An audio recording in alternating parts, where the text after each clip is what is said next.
Hey, yeah, it's Josh and Chuck and Jerry here too, and this is Short Stuff. That's right. Another one of our pop culture icons episodes. That wasn't quite big enough to do an entire episode on.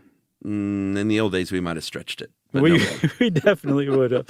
No, that's why we came up with Short Stuff, because we're like, hey, there's a lot of stuff out there that just isn't quite big enough, so hence Short Stuff, and hence our episode on the Chia pet. That's right. And thank you, Patty Rasmussen of HowStuffWorks.com. Mm-hmm. Plus our friends at Mental Floss, too. Ah, of course. Always love the Mental Floss folks. The Chia pet, everyone knows what a Chia pet is, right? If you don't, look it up, because it is an adorable little planter, terracotta planter that is shaped like a little figurine, like maybe a Mr. T or a Homer Simpson, or maybe just a dog or a kitty cat. And if you buy this thing, and we'll talk about how to do it later, and if you spread spread your seed on it, it will grow chia sprouts that end up looking like hair on the thing on the figurine. Well put. I think that's actually verbatim the description on the box, Chuck. Yeah, so Mr. T, the mohawk, would be green chia. The cleverest one I've seen, Chuck, is a zombie hand like stretching out of the ground, and the chia seeds grow around the arm like it's coming out of grass, like in a cemetery. I love it. I was looking at their more recent offerings, and as you will see, they got in, like I mentioned, Homer Simpson or Mr. T. They got into licensing, and we'll tell that story here in a sec. But I like the Grogu Star Wars Chia pet. It's really, really cute, like all things Grogu. Is that Baby Yoda? Uh-huh. Okay. Did not know that was the name of that thing. Yeah, the name came later. We found out the name later. I saw Guardians of the Galaxy 3 in the theater yesterday. That is really good. I loved that movie. I loved the 3. It's my favorite of the Marvel stuff, but that movie was so upsetting for the animal stuff. Yes. It was almost tough to sit through. Oh, it was super tough to sit through, but there's a whole generation of PG-13 going moviegoers that are like that age that now have a really bad view of animal testing and animal experimentation. And I think it could be worth it, because it was really tough, but that was a huge message in that movie. Like, that's not good stuff. Yeah, agreed. Yeah, very hard though. I told Emily, and she loves Guardians. I was like, you're not going to want to see the third one. No, definitely not. Don't even bother. All right, well, back to that was Movie Crush with Josh Clark. The Chia planters are terracotta, like I said. They used to make them in Oaxaca, Mexico. Yeah, who knew? Well, Joe Pettit did, because Joe in the 1970s was the founder of Joseph Enterprises. He went to a trade show in Chicago. These little chia pets, I don't know what they were called at the time, were selling like hotcakes. And he said, I want to buy a bunch of those and brand them and sell them as chia pets. Yeah, apparently he went to department stores and drugstores at that trade show and said, hey, you got anything that sells out reliably every year? And a couple of them pointed to those. I don't know what they were called before either, but what would come to be known as chia pets. And they figured out that these things sell themselves with very little advertising. And if you stop, I did not realize this. I thought I saw them throughout the year. But if you stop and think about when you see Chia Pet ads, it's almost strictly around the holidays. And that's for a reason. They sell over 80% of their inventory that they sell every year around the holidays. And they figured out that they just need to advertise a little bit around Christmas and Hanukkah and Kwanzaa and Tet. And there you go. That's all they need to do. That's all they need to do. So the first of these chia pets were, the first actual animals were the chia bull and the chia ram. Sure. But the very first one, period, I think was a dude, right? Like a chia guy. Yeah, our friends at Mental Floss kind of nailed it. They said he looks like a cross between Homer Simpson and Woody from Toy Story, and he looks exactly like that. Yeah.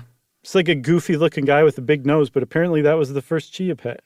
Yeah, a chia dude. They got into licensing in the early 80s with Looney Tunes characters, Taz, Elmer Fudd, and Tweety. Oh, wait, Chuck, before we move on, I love this How Stuff Works article put in parentheses, Taz, parentheses, Tasmanian Devil.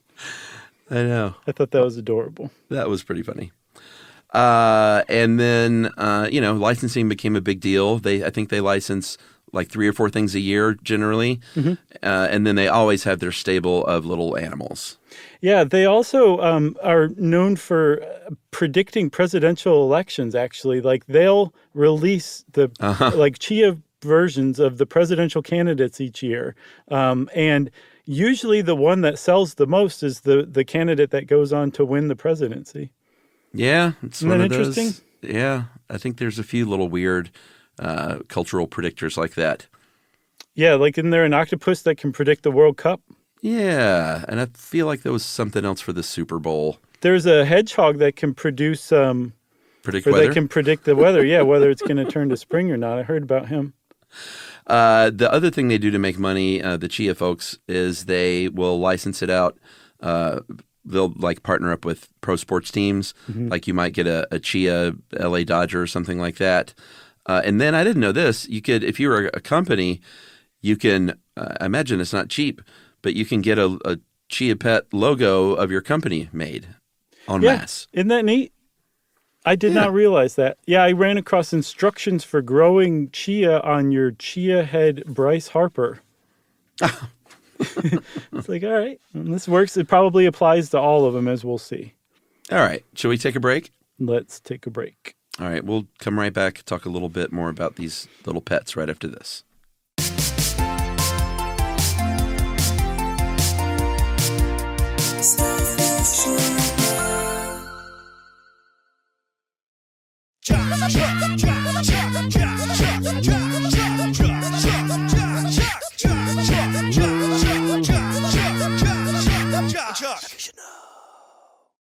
Okay, Chuck, so we're talking about chia pets, it turns out.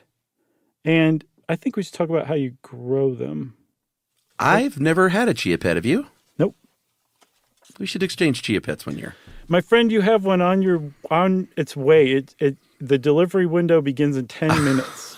Are you serious? It's a Chia Richard Simmons. He has Chia chest hair. I saw it and I was like, Chuck's getting this. Oh. So the exchange is half done. All right. Well, I got to step up Richard Simmons tying in episodes. I love it. Gonna be tough. All right. Well, I'm going to. Hey, man, take your time. You really got me. Okay. Take your time. If you grow one of these, and I guess I could wait either 10 minutes or several hours and read it off the box. But I think what you want to do is you want to completely soak that planter for a few hours, right? Yes, and the reason why you want to do this with any terracotta pot that you're growing stuff in is terracotta will suck water right out of the dirt, or in this case, right out of the water-holding cavity for itself. And it pulls it away from the plants that need it. Whereas if you soak it, it's like, okay, I'm satiated. I'm literally stuffed with water. I don't need any more. And so any water you put into it is going to not get sucked into the terracotta. So this is an essential step for chia pets in particular. That's right. You also want to soak those seeds. It is chia. Chia is a kind of sage. And I think you eventually make like a sort of like a paste.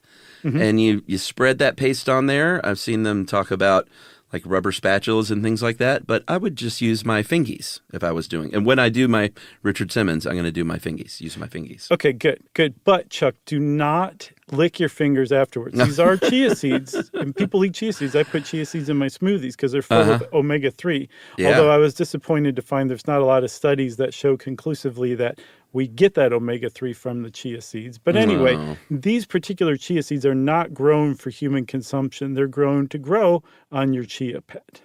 That's right.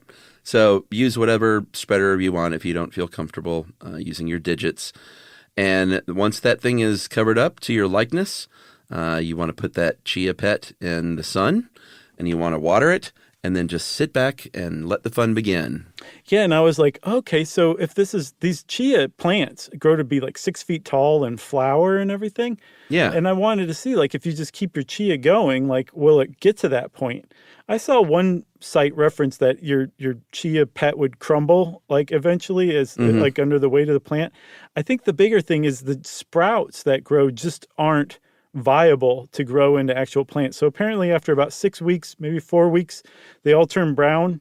You pull off the old growth, dump out the water, and start over again. Oh, you can reuse the same one? I saw on their site that you can reuse them indefinitely. You just need chia seeds. Okay. And I guess it makes sense that they won't just eventually, you won't have like a chia pet that looks like Richard Simmons won't end up looking like Greg Allman. Right. That'd be pretty cool, though. That's a great crossover. It is a good crossover. Because you would need like soil to keep everything stable. That's what I'm thinking. I think they just don't have the nutrients to grow beyond the sprout stage. Yeah, that's got to be it. So who knows? Maybe you could add nutrients and grow them like hydroponically and see what happens. All right. That's one of the nerdiest things I've said this month.